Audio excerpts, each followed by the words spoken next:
Hey guys, today I'll be sharing my updated Facebook ad strategy for 2020 that will work for any budget.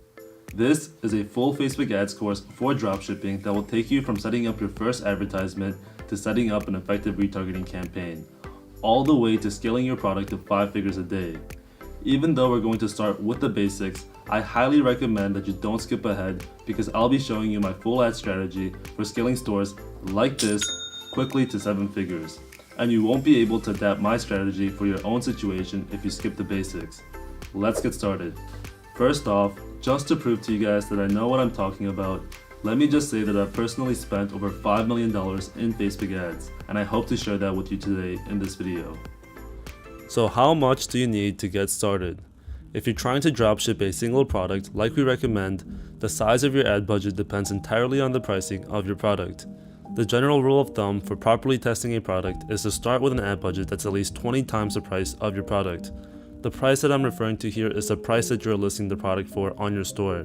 For our example today, we'll start with an advertising budget of $500, and using the ad budget rule, this will allow us to properly test a product that is $25 or less, and that product will be this LED closet light that I found on EcomHunt. If you're having trouble finding a product for yourself, check out our video on how to make your first successful Shopify store. Now before we set up our first advertisement, I'll explain how Facebook ads actually work behind the scenes so that you can adapt our strategy to your own unique situation. This is what you absolutely need to know before running your first ads. The first thing to understand is that Facebook ads are organized in a pyramid structure. At the top level are campaigns, in the middle are ad sets, and at the bottom are ads. Basically, this means that in each campaign, you can have multiple ad sets, and in each ad set, you can have multiple ads. This will make more sense as we go through an example later, but for now, you should know that together, these 3 levels give you access to Facebook's most powerful tools, which is user data and their algorithm. Facebook gathers thousands, if not millions, of data points on their users, like age, gender, and habits, then sorts all of this information to group users into thousands, if not millions, of unique categories. By categorizing their users, Facebook gives advertisers a huge advantage by allowing them to target very precise groups of people. The great part is that you, as the advertiser, don't have to know exactly who to target, because Facebook has a very smart prediction algorithm that can find the customers for you. Their powerful prediction algorithm will let you find tons of potential customers with high accuracy and minimal audience research through a feature called the Pixel. The Pixel is essentially a bridge between your customers' data and Facebook's prediction algorithm. By installing the Pixel on your store, Facebook gets to track user behavior as they watch your ad and visit your store. As more data is fed through the Pixel, their algorithm's predictions become more accurate and Facebook optimizes your advertisements towards the right groups of users. Now let's see how all of this information applies to our actual ad strategy. In total, the strat involves 5 different phases for testing and scaling a product. But first, you must have a few different creatives to test. The creative is a term that refers to the photo or video that you will use as an advertisement. If you don't know how to make an effective creative, check out both of our free courses on our YouTube channel for examples from our previous stores. To save some time, we'll be using 2 basic photos as our creatives for today's example, but you should feel free to use videos instead. Just make sure to make more than one, since the creative will have a major influence on the performance of your advertisements, and you'll want to test more than just one. Now let's briefly go over what our ad strategy looks like. We'll start with phase 1, where we will test our 2 creatives across multiple audiences. Once we find a working creative and audience, we'll move on to phase 2, where we will scale the working creative and audience from the first phase. Once we collect enough data, we'll move on to phase 3, where we will test different lookalike audiences. When we find a working lookalike audience, we will then move on to phase 4, where we will scale the winning lookalike audience until we have enough data to move on to phase 5. In phase 5, we will test our creative with the biggest audience possible by giving no restrictions to Facebook on who to target. This is what we like to call the end game, and it's basically when you can let your ads run on complete autopilot at max scale and just watch the money flow in. Before you get confused, this is just a general overview, and I'll show you how to adapt this strategy to your own unique situation as we go through the phases in detail. Now let's jump into Ads Manager to set up our first campaign. Let's get started with how you should set up your ads for phase 1. In this first testing phase, I'll do a full walkthrough, explaining why I choose certain settings and what each setting does, so that you can modify things for your own unique situation. It might be a little slow, but you'll need to know these details because I'll be moving faster through the next 4 phases. Let's start by clicking on the green Create button to make a new campaign. If your screen looks like this, make sure to hit the Switch to Quick Creation button in the top right. You're going to want to make all of your campaigns in the future using Quick Creation, so you might as well learn how to use it now. Once you're in Quick Creation, you'll get the option to make a campaign, ad set, and ad. Start by naming your campaign Interest Test 1, then name your ad set Interest 1, and finally name your creative Creative 1. We'll make changes to the ad set and ad later, but for now, let's focus on the campaign. At the campaign level, your main goal is to set an objective for your advertisement. In other words, this is where you get to decide what you want to get out of your ads. As far as objectives go, there are tons of options, and each option will give you wildly different results. This goes back to how Facebook organizes its users into different groups, and here at the campaign level, users are organized into groups based on which actions they are most likely to perform, so you can just think of these objectives as different groups of users. The two most popular objectives among dropshippers are post engagement and conversions. Let's talk about how they're different and which one you should choose. First, the post engagement objective will give you a group of users who are likely to engage with advertisements. They will like, comment, and share advertisements, but unfortunately, they almost never make a purchase. Advertising competition is low for this objective because there is no real value outside of just building social proof. The conversion objective gives you a group of users who are likely to perform an action on a store website. For example, people who like to add to cart or make a purchase. Competition from advertisers is the highest for this objective because this group is most likely to make a purchase. This makes the price you pay per view on your advertisement much higher than the engagement objective. Now, a lot of dropshippers like to start with the engagement objective to cheaply test creatives and build cheap social proof, but we recommend that you start with the conversion objective for a few different reasons. Most importantly, performance on an engagement campaign does not translate into performance on a conversion campaign. For example, if you tested 10 different audiences in an engagement campaign and noticed that one of those audiences got super cheap engagements, that doesn't necessarily mean the same audience will perform well in a conversion campaign. Engagement campaigns also don't really give any valuable data to use later on. Almost all of the users interacting with your advertisements in an engagement campaign are low quality and not likely to make a purchase. Since your pixel can only make predictions based on the data you feed it, low quality data will result in very little optimization. Lastly, with engagement campaigns, the chances of making a sale are much lower, whereas with a conversion campaign, you could very likely make sales on the first day because your ad is being shown to a high quality group of users. For those reasons, I recommend that you always use the conversion objective when testing and scaling products. The only time that you might use a different objective is when you're setting up a retargeting campaign, in which case you could use the catalog sales objective, but we'll talk about retargeting later on. For now, set up your campaign using the conversion objective and then leave everything else as is, except campaign budget optimization or CBO for short. You might want to leave this on or off depending on the pricing of your product. Turning on the CBO feature will let Facebook decide how much of your daily budget to allocate towards each ad set for the best results. Turning off the CBO feature will let you control the daily budget for each ad set yourself, rather than letting Facebook decide. The advantage of the CBO feature is that Facebook's algorithm can make decisions based on the data from all of the ad sets as a whole, whereas with the ad set level budgets, Facebook can only make decisions for ad sets individually. That might be a little complicated to understand, but the only thing you really have to know is that CBOs are better for more expensive products where more data is needed to optimize, and ad set level budgets are better for cheaper products where less data is needed to optimize. I'd say you should start with a CBO campaign if your product's price is anything above $15. Since our product's price is $25, we'll go ahead and leave campaign budget optimization turned on. If your product's price is greater than $15 like us, and you have campaign budget optimization turned on, you will now have to decide your campaign's daily budget. Unless your total budget is greater than $1,000, we recommend a daily budget equal to your total advertising budget divided by 10. In our case, we have a total budget of $500, so we'll start with a daily budget of $50. This will give you at least 10 days to test your product, and you will most likely make enough sales to continue testing further than 10 days. If your total budget is greater than $1,000, however, then you can set a daily budget of $100 for this phase. If your product's price is less than $15 and you have campaign budget optimization turned off, you should also divide your budget for 10 days of testing, but we'll talk more about ad set budgets in a bit. For now, just click on Save to Draft and a panel should pop up on the right side of your screen. This panel will have one extra option for your campaign called Bid Strategy. We've played around with all the different options, but have found lowest cost to be the most stable, and we use it for more than 90% of our campaigns. You could try manual bidding with some of the other options, but it's definitely not a requirement and we won't explain it in today's video.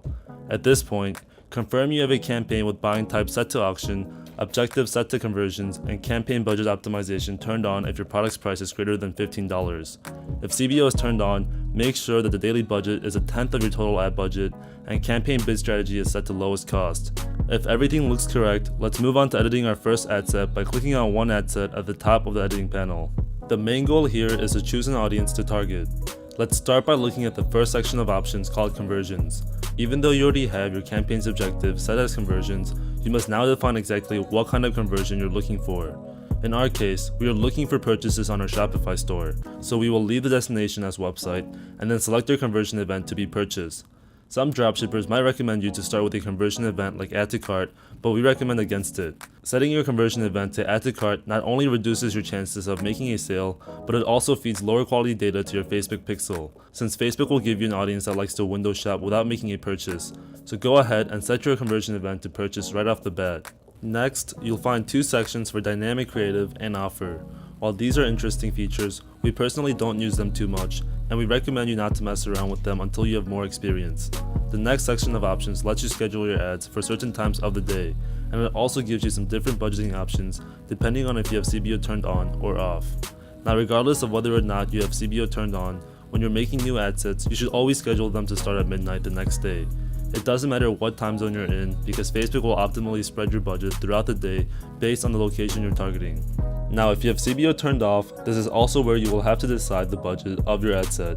If you're going to be testing 2 creatives in each ad set like we recommend, then start with a daily budget of $5 for each of your ad sets.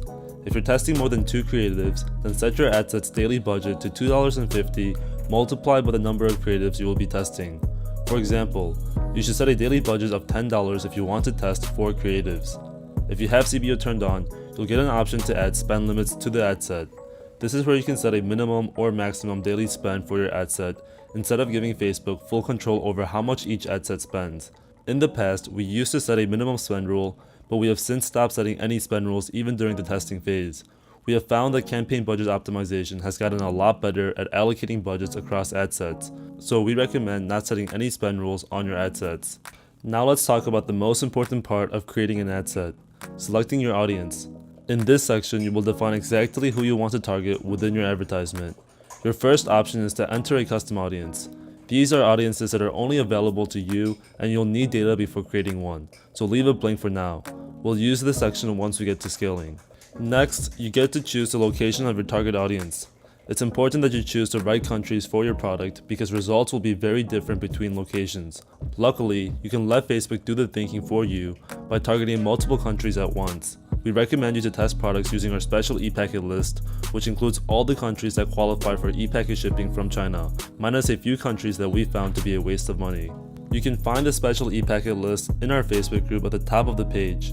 You'll also find a very engaged dropshipping community, which includes us, that would love to help you out. It's completely free, and the link to the group will be in the description. Next, you get the options to select age range and gender. We highly recommend that you leave both of these as is and give Facebook the chance to test a whole range of ages and genders. Unless your product is absolutely designed for either males or females, you should give Facebook a chance to find the perfect audience for you. For languages, you should set it to English all, unless your advertisement and website are in another language. Next, you get the option for detailed targeting, where you can narrow down audiences based on interests, behavior, and others. This is also referred to as just interest targeting, which is why we named our campaign Interest Test, since this campaign will be full of ad sets using interest testing. You'll have to get a bit creative here, but I wouldn't think about it too much either way. Just search for things using your common sense. For example, if you're selling dog toys, just search for dog and look at what comes up. As you can see, an interest called dog lovers is an option that would be a great choice. You can also target people based on things like relationship status, income level, education level, etc. My best advice is to just pick audiences that make the most sense with your product. In our case, we're selling the LED closet light, so I'll search for home improvement since I know these types of people like home appliance products. Now, besides using common sense, the only thing you should look out for when searching for an audience is the audience size. Ideally, you'll have some ad sets with smaller, more targeted audiences and a few ad sets with big, broad audiences. For now though, just pick one audience that you think makes sense. Then click the exclude people button and remove dropshipping and AliExpress as interests. This will prevent other dropshippers from seeing your ad and copying you. Now check the potential reach on the right to see your total audience size. If your remaining audience is less than 1 million people, you should turn on this option that lets Facebook expand your audience size. We've found that it helps when the audience size is small and highly targeted. Since our audience size is greater than 1 million, I'll leave it unchecked. Next up is an option to narrow down your target audience by connection type. This is a feature that we don't use and we recommend that you skip it as well. Next, you can choose the placements for your ads. This lets you decide where your ads are shown, such as on Facebook newsfeed or on Instagram stories. If you want to see the full list of placement options, click Edit Placements to open the full list of potential placements. As you can see, you can choose to place your ads based on device, platform, and individual spaces within each platform. We recommend, however, to go with automatic placement and let Facebook decide where to show your ads. Giving Facebook the most options possible will let you leverage Facebook's algorithm to give you the cheapest results on your advertisements. In the last section of options called Optimization and Delivery, you can leave it as is. We've heard from other big Facebook ad buyers that one-day click or view works well for them, but we've personally found that not to be the case. Feel free to test this one out for yourself, but I don't think either option will be the make it or break it for your ad's performance. Now the last thing to do for your ad set is to scroll back to the top of this panel and name your ad set based on your target audience. In our case, we'll name this ad set Home Improvement since that's the interest we're targeting. Before you move on to the ad level, make sure you have an ad set with conversion set to purchase, schedule to start the next day, location set to ePacket, language set to English all, and interest selected, and dropshipping and AliExpress removed. If everything looks correct, let's move on to editing our first ad by clicking on one ad at the top of the editing panel. The main goal here is to upload our first photo creative to make a post that we can use as an advertisement. First, take a look under the identity section and make sure the correct Facebook page and Instagram page are selected for your business. Then, under create ad, leave the format option as single image or video. This is the most popular format for advertisements, and while carousel ads work as well, you should probably learn how to run regular image and video ads first. So go ahead and skip to the Add Media dropdown and upload your photo or video advertisement. If you're uploading a video, make sure to customize the thumbnail to something eye-catchy by clicking Edit Video, Thumbnail, and then Upload. It's important to note that the thumbnail or video for your advertisement cannot have too many words being shown. To see if your thumbnail or photo is okay, Google Facebook Text Overlay and upload your thumbnail or photo ad to the Text Overlay tool. Make sure you get an OK before continuing on to the next step. If you don't get an OK, redesign the thumbnail or photo so that there is less text being shown.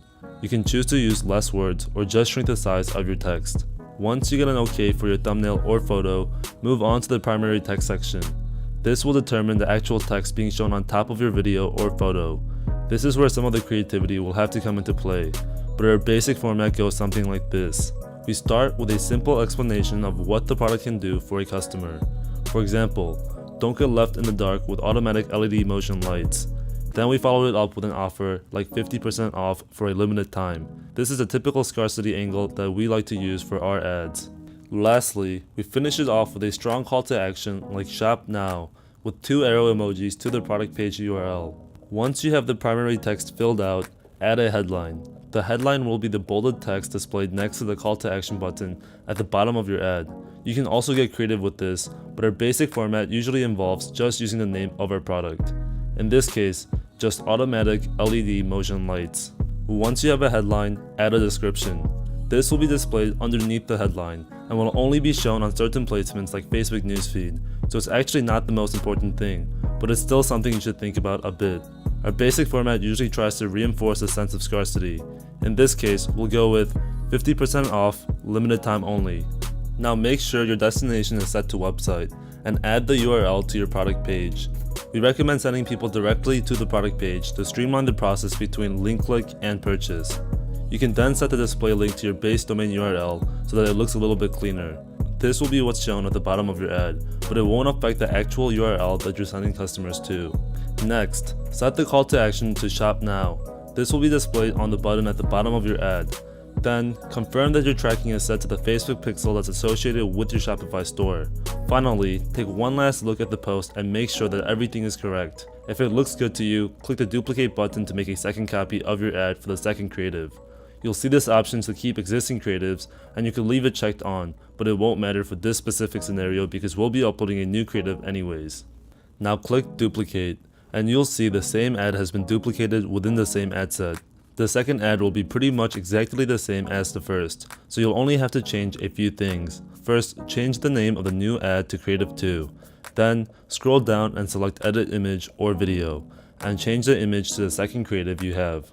You should leave everything else the same so that you can test your two creatives under the same conditions.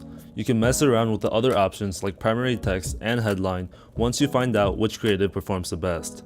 Anyways, once you have the second photo/video uploaded and the name of the ad changed, go back to the ad set level by clicking on the ad set tab. Here, you should duplicate your ad set so that you can test your two ads across different audiences.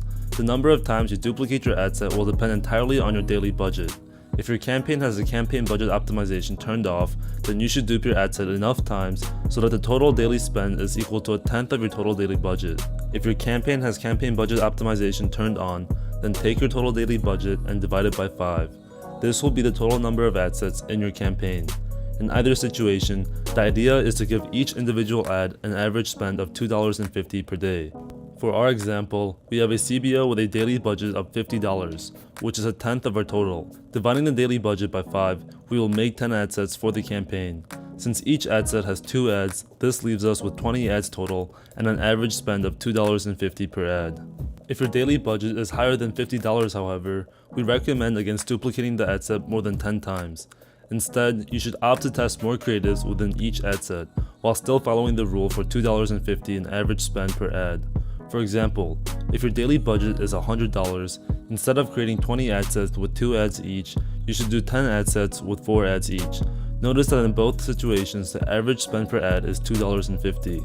We recommend testing more creatives rather than more audiences at budgets higher than $50 because 10 ad sets will already give you a large enough audience range to make decisions about your creative, and adding extra audiences won't have a significant impact on your decisions.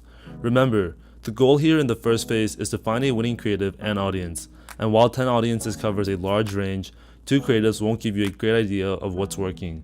That is why you should opt to test more creatives instead of more audiences if your daily budget is greater than $50. Anyways, let's go ahead and duplicate this ad set 9 times so that we have 10 ad sets in total. Now use the suggestions feature under detailed targeting to come up with additional interests. You can also choose to widen your target audience by coming up with completely unrelated interests from your original. Remember to click on expand interest when potential reach is under 1 million, and also remember to rename your ad sets based on what interest they are targeting. In the end, these are the 10 interests that we came up with. Notice that they cover a wide range of people and have audiences ranging from very specific and small to more general and big. Now that you have the campaign set up, go to the campaign level, select your new campaign, and click on review and publish. Confirm that you have the correct number of ad sets and ads before finally publishing your campaign. Your campaign should start running at midnight the next day, as long as your ads follow Facebook's ad policy.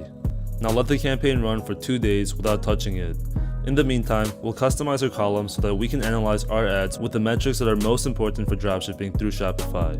We'll start with the basic performance column and customize it by going to columns and then customize columns. First, we'll delete a few columns that we don't really need or only need to look at occasionally. Those are bid strategy, last significant edit, reach, impressions, ends, and schedule. Then, we'll add a few columns that are most important for analyzing how the audience for a specific ad is performing. Those are CPM, outbound clicks, outbound CTR, cost per outbound click, add to cart total and cost, checkouts initiated and cost, and video average watch time. Now you should organize these metrics so that they are easier to analyze. The first order of your column should look like this. Also, make sure to untick all of the boxes under adds to carts and checkouts initiated. Once your columns are in the correct order, hit apply, then save the columns as one of your default presets by clicking on columns, save, and giving it a name.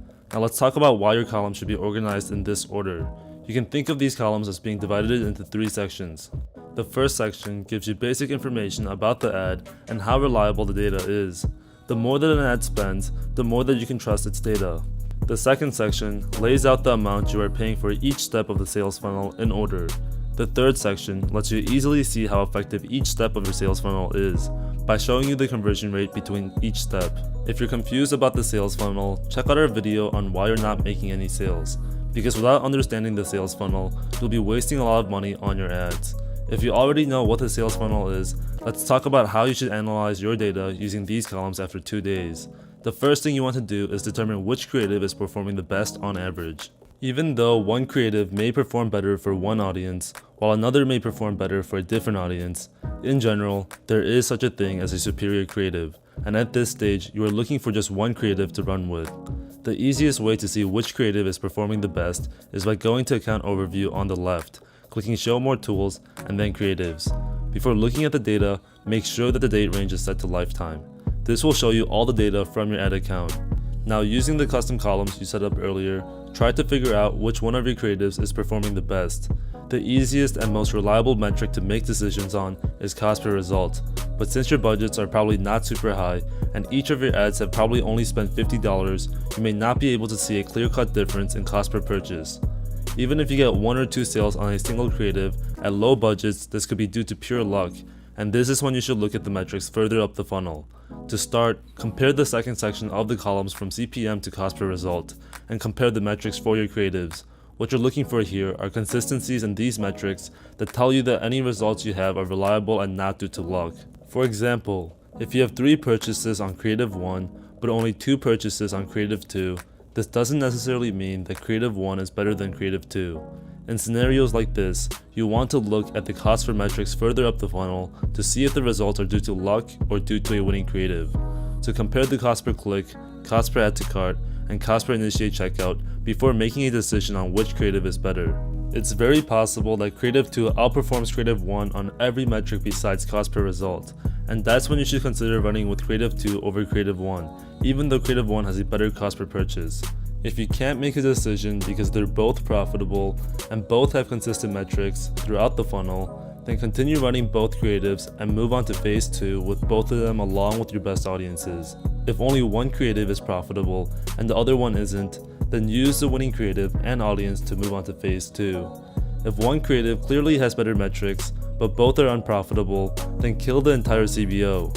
Or if you're running ad set budgets, kill all of the unprofitable ad sets and then kill all of the ads with your losing creative. You could also choose to leave on some ad sets that you think might work but haven't spent enough money yet. If nothing is profitable and the metrics further up the funnel don't indicate that anything could become profitable, dupe your campaign and restart with new creatives. In the end, before moving on to phase 2, you should have one good creative and at least one good audience. To find which audience is the best, look at the ad set level and see which ones have the best metrics throughout the funnel. Now that might be a little hard to follow, and I'm sorry that I can't give you more thorough advice about killing ads in a short YouTube video, but that's the case-by-case nature of Facebook ads. It's essentially gambling with data and statistics. A lot of times you have to make guesses based on insufficient data because gathering sufficient data simply costs way too much money.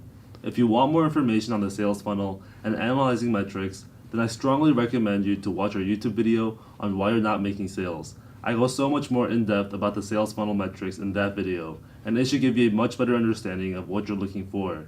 Anyways, before we move on to phase 2, I just want to remind you guys to hit that like button and subscribe if you want to learn more about dropshipping. Anyways, let's get started with phase 2. In phase 2, the goal is to scale your winning creative and interest profitably until you have enough data to move into phase 3. Also, now that we are out of the testing phase 1, I strongly recommend using only CBOs from here on out, regardless of your product's price. Here's why. Now that you have a creative and audience that are proven to work, CBOs have a much higher chance of becoming profitable compared to ad set level budgets. Higher budget CBOs also have a greater chance of performing well compared to high budget ad sets because the campaign will have much more data to work with. Anyways, this is how you should structure your campaign for phase 2. Set up the campaign with CBO optimization turned on, exactly the same way you would do it with phase 1, but this time use a daily budget of $100. Then duplicate the winning ad sets from phase 1 into your new campaign so that you have 5 to 10 ad sets inside your new campaign. If you only had one profitable ad set in phase 1, then duplicate it 5 times. If you had 2 winning ad sets, then duplicate them 4 times each. If you have 3 winning ad sets, then duplicate them 3 times each. If you have more than 3, then choose your best 3 ad sets and duplicate them 3 times. I recommend keeping the number of ad sets to under 10 total because the budget of your CBO will only be $100. And with 2 ads per ad set, you want at least $5 being spent on average per ad so that Facebook can optimize properly. Once you have your ad sets duped, go to the page post and copy the post ID of your winning creative. Then go back to Ads Manager, select your new campaign, and then go to the ads level for that campaign. Here, you should select all of your ads in the new campaign and click Edit. Then under Existing Post, click Enter Post ID and paste the post ID of your winning creative. If you are testing more than 2 creatives, you should also delete any extra ads for each ad set so that all of the ad sets are left with 2 copies of the same ad. If you have more than 1 winning creative, then you can have 2 options depending on your budget. If you have a low budget, then use the same structure I just outlined, but instead of 2 duplicate creatives per ad set, run both of your creatives under each ad set. You should still be left with under 10 ad sets total and 2 ads per ad set. If you have a higher budget, you could choose to run it using the campaign I originally recommended for this phase, and then run a duplicate with the other winning creative. This will leave you with 2 campaigns, each one running a different creative. In the end, you should be left with at least 1 CBO with a daily budget of $100, running 5 to 10 duplicate ad sets of your best audiences, each with 2 duplicates of the same ad. Run the CBO for 2 days, and again, you want to keep a close eye on your creatives and audience. If it's unprofitable and the other metrics don't look good, then you should restart with phase 1 using new creatives. If it stays profitable, you can try scaling by using our scale rule. We'll be using this scale rule for the rest of our phases, so keep this in mind. If a CBO performs well for 2 days and the winning audiences within it exceed 20 million people, then duplicate the winning audiences along with the creatives into a new CBO with twice the original CBO's budget. Then, if the duplicated CBO does well, you can continue scaling by duplicating the second CBO with double the budget again. These days, we try not to mess with the budget for a good campaign and choose to scale by duplicating instead. As you're scaling, keep an eye out on all of your campaigns. If a campaign spends 5 times your break-even cost per purchase and it's still not profitable, then kill it. Now, wait until you've spent at least $500 in total for the ad account, or if you're running video ads, wait until you have at least 2,000 people that have seen 75% of your video to make lookalike audiences and move on to phase 3. To see how many people have seen 75% of your video, you can add a column to your ads manager by going to customize columns like we did in the beginning of the video and adding a column for video plays at 75%. You could also choose to make a custom audience and keep an eye on it. Either way, once the total number of 75% video viewers for your creative reaches 2,000 people, or you've spent $500 in total for your ad account, move on to phase 3. In phase 3, we'll test our creative with lookalike audiences instead of interest groups. We'll also set up a retargeting campaign at this point. This is a campaign that aims to get people who have already visited your store to finish their purchase, and it will probably be your most profitable campaign. Now, to create a lookalike audience, you'll first have to make a custom audience, which is a group of people that are somehow connected to your page or store. You'll also have to make custom audiences for your retargeting campaign.